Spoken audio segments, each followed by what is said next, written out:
Bonjour à tous et bienvenue à l'heure des pros. Ce matin, le Conseil d'État a modifié hier la jurisprudence du paysage audiovisuel français en vigueur depuis 1986. Jusqu'ici, seul le temps de parole des hommes politiques était observé. Demain, les paroles des journalistes, chroniqueurs invités pourraient faire l'objet d'un recensement. L'ONG Reporters sans frontières est à l'origine de ce revirement de jurisprudence possible. Reporters sans frontières avait saisi l'Arcom pour demander la mise en demeure de notre chaîne CNews, estimant qu'elle ne respectait pas le pluralisme. Évidemment, si les règles changent, elles changeront pour tout le monde. Est-ce que l'émission Quotidien, par exemple, de Yann Barthès, sera contrainte d'inviter Marine Le Pen, puisque jamais elle n'est venue sur le plateau de TMC? Est-ce que les sketchs de Jean-Michel Apathy seront décomptés au même titre que les saillies de Sandrine Rousseau, lui qui fustige le Rassemblement national à chaque chronique? Est-ce que Nicolas Domoran, qui vient du journal Libération et présente la matinale de France Inter,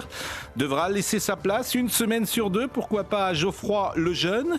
Et puisque nous parlons de France Inter, comment l'Arcom classera-t-elle Pierre Aski, qui est au conseil d'administration d'ailleurs de Reporters sans frontières, éditorialiste chaque matin de politique étrangère sur France Inter, transfuge de rue 89, officine d'extrême gauche, ou Thomas Legrand, aujourd'hui à Libération, mais toujours salarié de France Inter pour une chronique politique? Et comment, toujours sur France Inter, classer l'émission La Terre au carré, qui professe un écologisme militant? Christophe Deloire est avec nous ce matin. A-t-il inscrit à l'ordre du jour des États généraux de l'information le pluralisme du service public?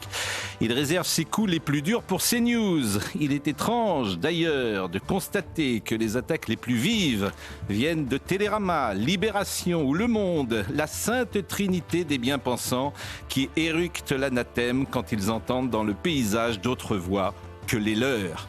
Comme le révolutionnaire Marat, Christophe Deloire est journaliste, mais je n'imagine pas qu'il veuille écrire des listes pour envoyer ses confrères à la guillotine symbolique, certes, qui prendrait la forme de la censure.